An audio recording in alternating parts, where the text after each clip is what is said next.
Alright, let's go na mga lodi. Medyo dumaan tayo ng LTO mga lodi to verify nung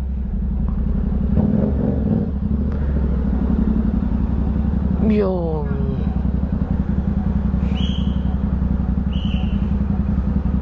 Ang inyo pong pangangailangan ay aming pananagutan. Makipag-ugnayan sa empleyado lamang.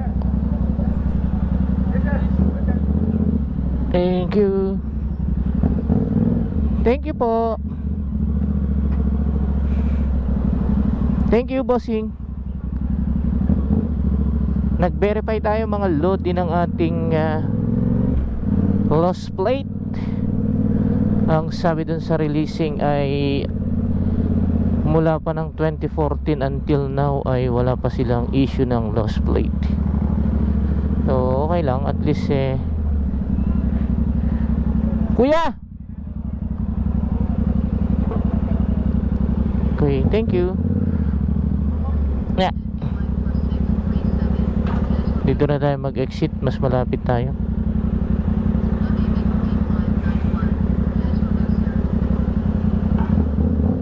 Salamat. Until now ay wala pa since 2014 no. Okay lang din, at least nakapag-verify lang tayo. Mas maganda yung sigurado no. Doon po sa mga lodi natin na nagme-message sa ating YouTube channel regarding po dun sa mga nawawalang first owner no. Sabi po doon sa help desk ng LTO ay kailangan yung malocate sa first owner, lalong lalo na po yung to valid ID nila. Kailangan po natin ma-provide yun kasi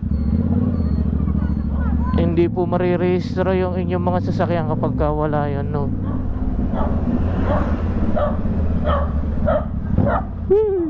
Kakatakot yun ah.